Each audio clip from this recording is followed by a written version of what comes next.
এবার মক্কা চুক্তিতে আমন্ত্রণ জানানো হয়েছে ইরানকে, অর্থাৎ সৌদি আরব, পাকিস্তান এবং তুরস্ক গত 7ই আগস্ট যে একটা মক্কা চুক্তি করছে, সেই মক্কা চুক্তির মধ্যে আবার একটা দেশকে ইনভলভ করার চেষ্টা করতেছে, সেটা হচ্ছে ইরান। এবং মধ্যপ্রাচ্যের মধ্যে সবচেয়ে শক্তিশালী কান্ট্রি হচ্ছে ইরান। তো মক্কা চুক্তিটা ছিল এরকম: পাকিস্তান, সৌদি আরব, তুরস্ক, এই তিনটা দেশের উপরে অন্য কোনো দেশে যদি হামলা করে তাহলে প্রত্যেক দেশের উপরে হামলা বিবেচিত, এরকম একটা স্বাক্ষর কিন্তু করে এবং একে অপরের পাশে গিয়ে দাঁড়াবে। তো এমন অবস্থায় এখন ইরান চাচ্ছে, ইরানকে কিন্তু আমন্ত্রণ জানানো হয়েছে এই মক্কা চুক্তির মধ্যে ইনভলভ হইতো। তো এখন যদি মক্কা চুক্তির মধ্যে ইরান আসে তাহলে এখানে পাকিস্তান, সৌদি আরব, তুরস্ক এবং ইরান, অর্থাৎ 4টা দেশে মিলে কিন্তু এই মক্কা চুক্তিটা সম্পূর্ণ হবে এবং এই চুক্তিটা কিন্তু আরো স্ট্রং হবে এবং আরো শক্তিশালী হবে। কিন্তু এখন প্রশ্ন হচ্ছে এই মক্কা চুক্তির মধ্যে ইরান আসবে কিনা। এবং ইরান কিন্তু নিজ থেকে এটা ইচ্ছা প্রকাশ করছে না যে এই মক্কা চুক্তির মধ্যে তারা ইনভলভ হইতে চাইতেছে বা আসতে চাইতেছে। এটা হচ্ছে ইরানকে আমন্ত্রণ জানানো হয়েছে। অর্থাৎ এর আগে তো আপনারা জেনে থাকবেন, মিশর যে আছে, মিশর কিন্তু চাইছিল এই মক্কা চুক্তির মধ্যে ইনভলভ হইতো, বাট সৌদি আরব কিন্তু সেটার মধ্যে মত দিছিল না। এটার কারণে কিন্তু আলটিমেটলি শেষ পর্যন্ত মিশর এই মক্কা চুক্তির মধ্যে ইনভলভ হতে পারে নাই বা যুক্ত হতে পারে নাই।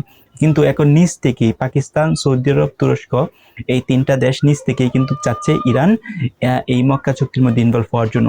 এখন তেহরান থেকে জানানো হয়েছে এই যে তাদের যে প্রস্তাবটা দেওয়া হয়েছে বা প্রপোজালটা দেওয়া হয়েছে, সেটা তারা খতিয়ে দেখতেছে এবং তারা বিবেচনা করতেছে এবং পরবর্তীতে জানাবে আসলেই এই মক্কা চুক্তির সাথে তারা ইনভলভ হবে কিনা। আপনি জিনিস একটা বিষয় লক্ষ্য করে দেখবেন, এই যে মক্কা চুক্তিটা যেন হয়েছে, এটার মধ্যে কিন্তু আপনি দেখবেন মুসলিম কান্ট্রিগুলাই ইনভলভ। যেমন ধরেন পাকিস্তান একটা মুসলিম কান্ট্রি, সৌদি আরব একটা মুসলিম কান্ট্রি, তুরস্ক একটা মুসলিম কান্ট্রি, ইভেন এই ইরানকে যে আমন্ত্রণ জানানো হয়েছে, ইরানও কিন্তু একটা মুসলিম কান্ট্রি। অর্থাৎ এখন এই ইরান যদি এই মক্কা চুক্তির মধ্যে যদি আসে তাহলে কিন্তু এই মক্কা চুক্তিটা অনেক স্ট্রং হয়ে যাবে। এখন যে পরিমাণ শক্তিশালী আছে এই মক্কা চুক্তিটা, যদি কোনো কারণে ইরান এখানে চলে আসে, দ্যাটস মিন এটা দ্বিগুণ শক্তিশালী হয়ে যাবে।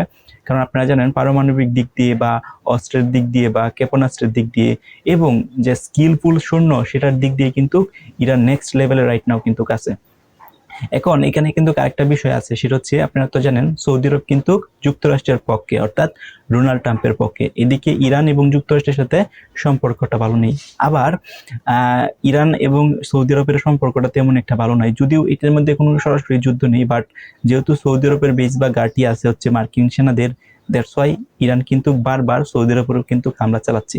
এখন সৌদি আরব কিন্তু সবকিছু ভুলে যায়, চাচ্ছে যে এই মক্কা চুক্তির মধ্যে ইনভলভ হইতো। আর একবার যদি মক্কা চুক্তির মধ্যে ইনভলভ হয়ে যায় তাহলে কিন্তু সৌদি আরব এবং যুক্তরাষ্ট্রের যে সম্পর্কটা আছে সেটা ডেফিনেটলি ফাটল ধরবে।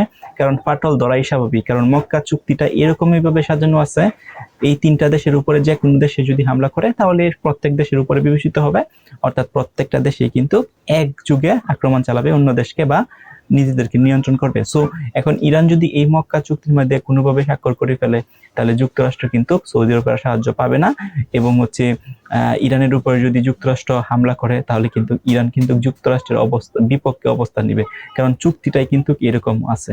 তো এখন বিষয়টা যে ইরান কি এই চুক্তির মধ্যে আসবে কিনা। যদি আসে তাহলে হয়তোবা মধ্যপ্রাচ্যের যে একটা আধিপত্য বা একটা বিস্তার ছিল যুক্তরাষ্ট্রের, সেটা কিন্তু যে সৌদি আরব আছে, সৌদি আরব থেকে হয়তোবা কমে যাবে এবং মুসলিম যে কান্ট্রিগুলো আছে সেই মুসলিম কান্ট্রিগুলো কিন্তু আরো অ্যাক্টিভ হবে, আরো সক্রিয় হবে।